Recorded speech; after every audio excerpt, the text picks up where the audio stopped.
Throughout history, kings and rulers have built massive monuments to themselves, whether the pharaohs of ancient Egypt, modern-day billionaires, or yes, the ancient Mayan people.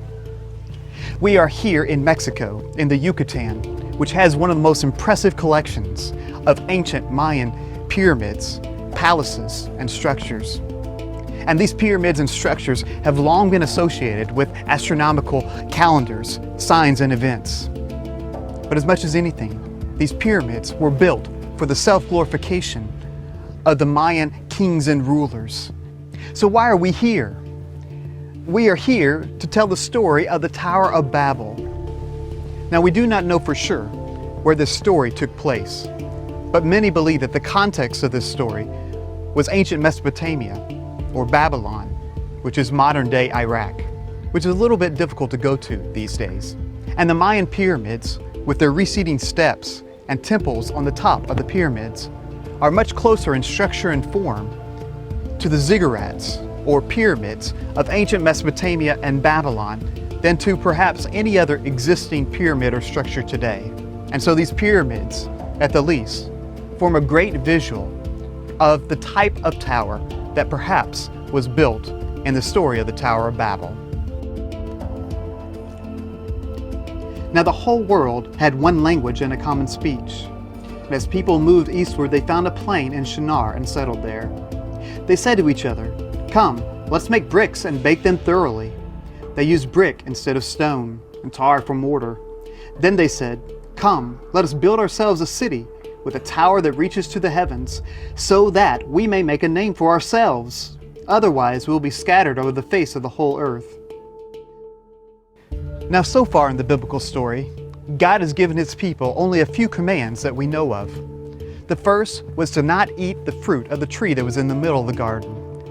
The second command that God had given was to spread out, multiply, and to take hold of the good earth that God had given to His people as a precious gift. But sadly, again the people disobeyed God.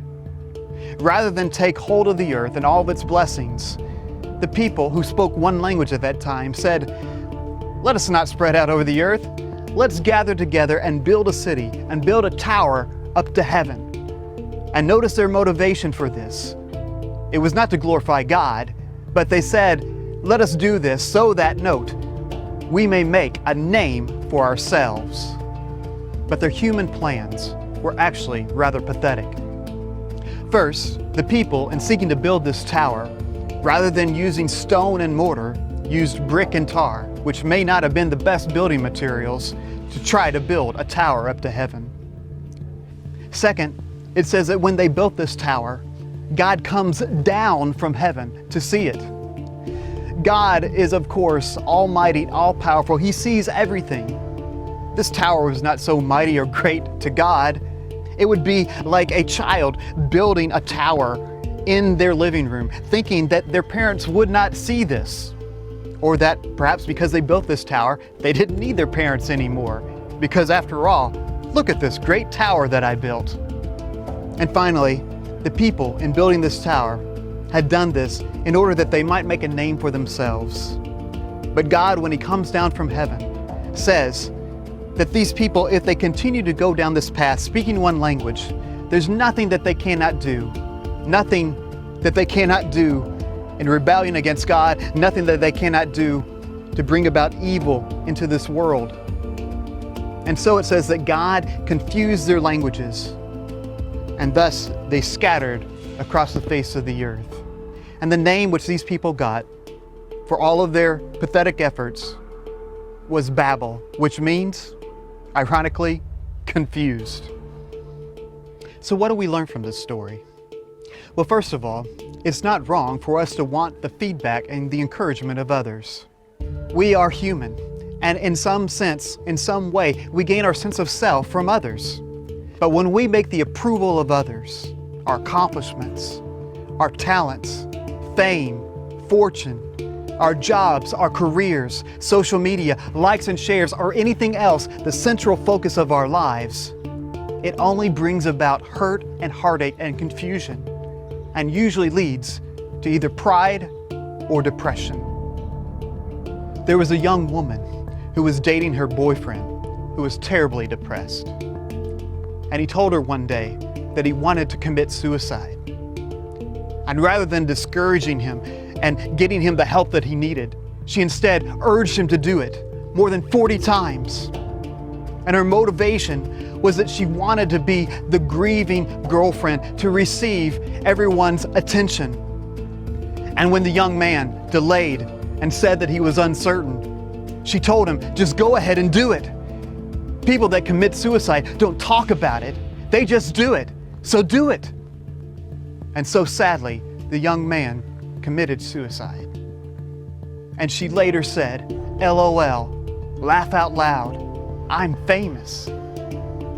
Consider, in contrast, the story of Michael Phelps.